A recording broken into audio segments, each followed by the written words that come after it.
আমরা তাদেরকে হেদায়েতের দাওয়াত দিব। যদি মরার আগ পর্যন্ত হেদায়েতের দাওয়াত না পায়, সে ভালো না হয়, তাহলে আর কি করবো? কবরের উপরে যায় চান্দাবাজ লিখে দিয়ে আসতে হবে। লাঙ্গল ধান সব মিলেমিশে একাকার। এখন লাঙ্গলের যারা ভোট দিচ্ছে তারা ভোট খুঁজতেছে, ভোট কই গেল, ভোট তো ধারে চলে গিয়েছে। ওরা তো চাঁদাবাজ দল। এবং আমাদেরকে আমরা বলেছি যারা ডিম নিক্ষেপ করবে আমরা তাদেরকে ফুল দিব। আমরা কারোর সাথে না, আমরা তাদেরকে বুঝাবো। এবং সে মরার আগ পর্যন্ত আমরা তাদেরকে হেদায়েতের দাওয়াত দিব। যদি মরার আগ পর্যন্ত হেদায়েতের দাওয়াত না পায়, সে ভালো না হয়, তাহলে আর কি করবো? কবরের উপরে যায় চান্দাবাজ লিখে দিয়ে আসতে হবে। আর কোন আর কিছু করার আছে আমাদের? বলেন, আপনার কিছু করার আছে? এখন আমাদের সবাই ফোন দিয়ে বলে যে তুমি কথা বলবো না, তোমার উপরে আক্রমণ হইতে পারে। হ্যাঁ, আমার কোন আমি কোনো রং মনে করলাম না। আপনি একটা দুর্নীতি চান্দাবাজি সন্ত্রাসী করেন, আমার এটা বলতেও যদি বাধা দেন তাহলে তো সমস্যা। তো এটা তো আমাদের এখন তো ইঞ্জিনিয়ার একজনকে বললো ঝামেলা। আমি একজনকে বলেছিলাম ইঞ্জিনিয়ার, উনি আবার বলেছে জনগণকে কনভিন্স করা হলো ইঞ্জিনিয়ারিং। তো জনগণের মধ্যে সেখানে আপনি প্রশাসনকে কনভিন্স করেছেন, ভারতকেও কনভিন্স করেছেন।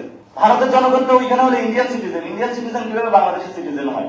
আবার একটা অদ্ভুত কায়দা হয়েছে, যারা দেখি হলো লাঙ্গল ধান সব মিলেমিশে একাকার। এখন লাঙ্গলের যারা ভোট দিচ্ছে তারা ভোট খুঁজতেছে, ভোট কই গেল, ভোট তো ধারে চলে গিয়েছে।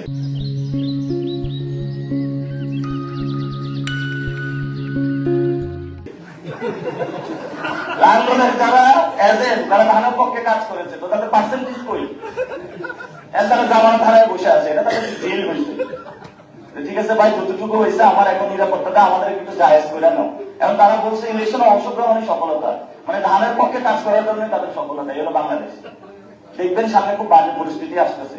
এই যে কুসুম কুসুম বিভিন্ন ভাষায় যাচ্ছে, এগুলো লোক দেখানোর বিষয়, এগুলা কিন্তু রিয়েল জিনিস না। এটা যদি করতে হতো তাহলে আগে হলো, উনি তো দেশে এসে বলেছিল, আপনাদের মনে আছে শহীদ ওসমান হাদি ভাই হত্যাকাণ্ডের বিচারে ওনারা প্রতিশ্রুতি দিয়েছিল, আপনারা শুনছেন এটা? কিন্তু এখন আর এটা নিয়ে কোনো কথা বলছে না। আমি মির্জা আব্বাস সাহেবকে অনুরোধ জানাবো, শহীদ ওসমান হাদি ভাইয়ের হত্যাকাণ্ডের বিচার কি হবে? এই আসনটা শহীদ ওসমান হাদি ভাইয়ের, এই বিচার নিয়ে এই পর্যন্ত উনি মুখে কুলু পেটে বসে আছেন। এটা নিয়ে কথা বলবেন, 1 নম্বর। 2 নম্বর বিষয় হলো যে বিকারণে বিভিন্ন জায়গায় ভর্তি বাণিজ্য হয়, এগুলো নিয়ে ওনার কথা বলতে হবে। উনি এগুলো বন্ধ করতে হবে। ওনার নিজের লোক হলেও এগুলো একটু পিঠা ঠিক করতে হবে। আমি শুনেছি ওনার বাসায় নাকি উনি ফুল টুল ছিঁড়ে ফেলে, বলে যে এই ছেলে কিভাবে এত ভোট পায় আমার, তোমরা কি করছো? আবার বলতেছে যে কেউ যদি চান্দা নেস তাহলে আমি তোদেরকে শুট করবো। তো এখন দেখি বিএনপির এরাই শুরু করছে এলাকায় গিয়ে যে চান্দাবাজি বন্ধ করতে হবে। ইনশাল্লাহ এটা আমাদের সফলতা। তারা যদি বন্ধ করে আরো ভালো, আমরা তাদেরকে সহযোগিতা করবো। আমরা তাদেরকে দেখিয়ে দিব তার আশেপাশে কোন কোন চান্দাবাজ আছে, আগে এটা ধরতে হবে। আমরা তাদেরকে চিহ্নিত করে দিব। আমরা একটা চান্দাবাজ.com খুলেছিলাম, আপনারা তো জানেন। সেটা তাদের 1000 রিপোর্ট পড়েছে। আমরা সেগুলো আস্তে আস্তে আপনাদের সামনে পাবলিশ করবো, এদেরকে ধরিয়ে দিব। আমার কাছে এখন প্রচুর ফোন আসে, কোথাও চান্দাবাজের শিকার হলে, ভাই আমার এই অবস্থা, আমার কাছে হলো চান্দা চাইছে। চান্দাবাজ ইনশাল্লাহ বাংলাদেশ থেকে নির্মূল হবে। এবং আমাদের নেক্সট ফাইট হচ্ছে দুর্নীতি, কারণ বিএনপিতে সরকার গঠন করবে। এটা তো দুর্নীতি আগে করছে না, 2001 থেকে 6 পর্যন্ত দুর্নীতিতে চ্যাম্পিয়ন ছিল তারা, ছিল না? এটা তো অস্বীকার করতে পারবেন না। এবং সেখানে হাওয়া ভবন ছিল।